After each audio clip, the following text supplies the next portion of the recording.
Sa pagkakataong ito, nasa linya na ho ng ating komunikasyon, walang iba si former Magdalo Party List Representative Gary Alejano. Makikuha tayo ng reaksyon hinggil ho dito sa nangyaring botohan dyan ho sa mataas na kapulungan ng Kongreso pahinggil ho doon sa panukalang house arrest o payagan itong si dating Pangulong Rodrigo Roa Duterte na mabigyan ng house arrest dito ho sa ating bansa. Magandang umaga po, Kong Alejano, and si Bombo Victor Huito together with Bombo Jaira Hangayo.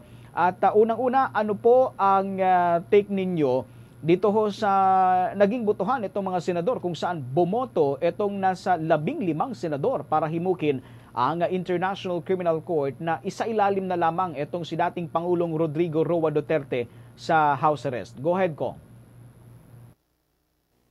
Well, unang-una, magandang araw po sa mga taga-subaybay ng Bombo Radio.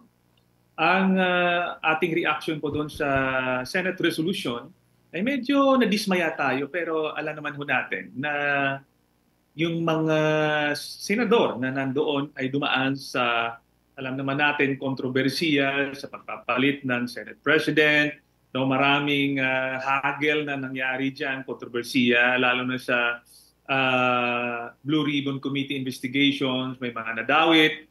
So titingnan ho natin yung anggulo na yan. No? So, kaya nga itong Duterte Black na tinatawag, na siyam lang naman sila, ay lumobo sa 15, 16. Kasi nga naman, ang iba doon ay natural, hindi na kailangan dumiin pa. Pwede naman silang maglaro, no, before the supporters of the Dutertes, no, para hindi sila tuluyang mamarkahan. Alam naman natin, mga politiko lahat yan.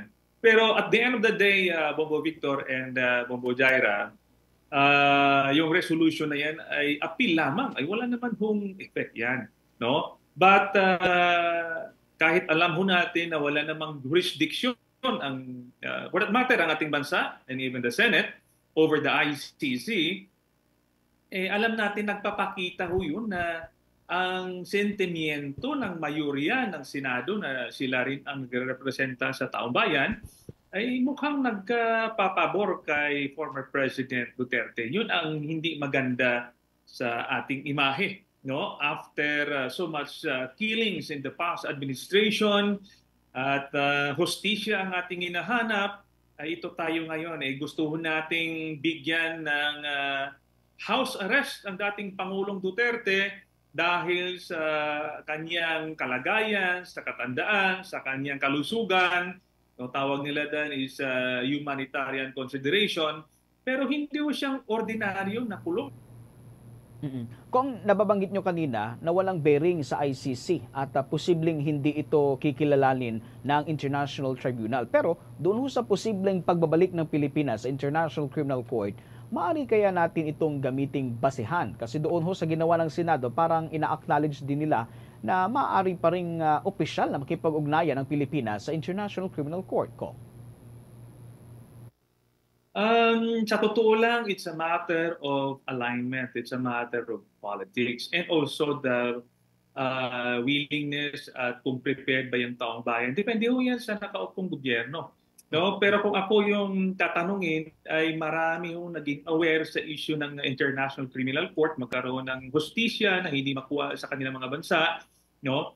So, tingin ko may impact yon sa pagbabalik natin. So desire natin magbalik sa bilang miyembro ng ICC. Pero ito nga,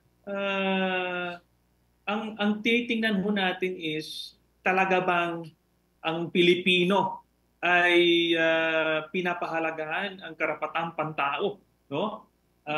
Yun yung tinitingnan ho natin. And I believe dahil wala naman ang option ang taong bayan sa totoo lang tayo, medyo mataas ang pasensya mo natin na pag mayroong abuso, mayroong pagnanakaw sa gobyerno, mataas ang threshold ng Pilipino. Pero at the end of the day, nangangailangan ho tayo ng tulong at dapat i-recognize ang karapatang pantao, and we cannot do it alone, no? And we need the support of other countries to remind us, to support us, no? And being part of ICC ay isang sunod na hakbang, no, na ginawa natin in 2011 upang mapagtibay ang ating pagrespeto sa karapatang tao at makatulong yung mekanismo ng ICC para sa pagsulong ng karapatang. Isa pa sa mga contention dito, Congressman, sabi kasi ng Duterte camp, hindi makaka-impluwensya ang dating Pangulo sa Pilipinas kung sakaling payagan man ang kanyang request for interim release. Pero doon sa naganap na botohan, parang nakikita naman natin lumalabas din kung gaano pa rin kalawak itong influence ni former President Rodrigo Roa Duterte or ng support ng marami sa kanya. What's your take on that, Congressman? Yes, tama po kayo dyan. Malawak pa rin ang impluensya ng Duterte administration. Marami pa. Actually, kami habang umiikot tayo, kaya minsan mayroong mga desperadong nagsasabi, ano ba ang hindi nyo nakita at mukhang bulag kayo? Pero at the end of the day, ginagalang natin ang kanilang paningin dahil ang dami kasing fake news na lumalabas at ayaw nilang, because we introduced the Duterte administration started in 2016. Massive yung pag-introduce ng doubts sa minds ng taong bayan. Kaya hindi basta-basta naniniwala. At kung may pinaniwalaan lang sila, hindi rin basta-basta babaliktad. Kaya it takes a lot of experience and events para magbagong kanilang isip. Kaya yung naitanim na sa utak nila, lalo na sa panahon ng administrasyong Duterte, imagine mo, ang daming pinapatay, parang okay lang sa iba dahil nga salot daw yan. So nagiging distorted yung pananaw. As long as safe kami, basta kayo, pwede mamatay. Parang gano'n, no? So hindi ako naniniwala na maliit na lang ang impluensya ng Duterte sa ating bansa. Kaya nga, sabi niyo nga kanina, yung pagpasa ng resolution na nananawagan sa ICC for interim release or house arrest for the former president ay nagpapakita lamang na malawak pa ang impluensya. At tandaan ho natin dito sa ating bansa, hindi pa ho tayo talagang mature na demokrasya. No? Kaya madaling madala ang iba sa pananakot. Marami pa rin mga kaalyado si former president sa ahensya ng ating gobyerno. No? So hindi tayo makapagsabing hindi ma-impluensya lalo sa legal system. Yes,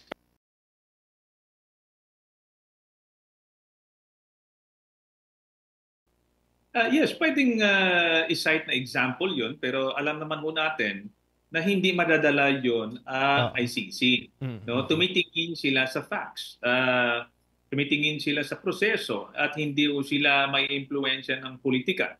Pero sa mga nakaraang mga linggo, nakita ho natin ang intentional na pagpapakalat ng mga impormasyon na kumbaga merong demensya na si dating Pangulo, na untog at na nawala ng malay, malala na yung sakit, matanda na. So ito, pinapakalat nila ito kasi ang gusto nilang ipakita na pruweba at yung ginagamit ng kanilang counsel na si Kaufman na hindi fit to stand trial ang dating Pangulo.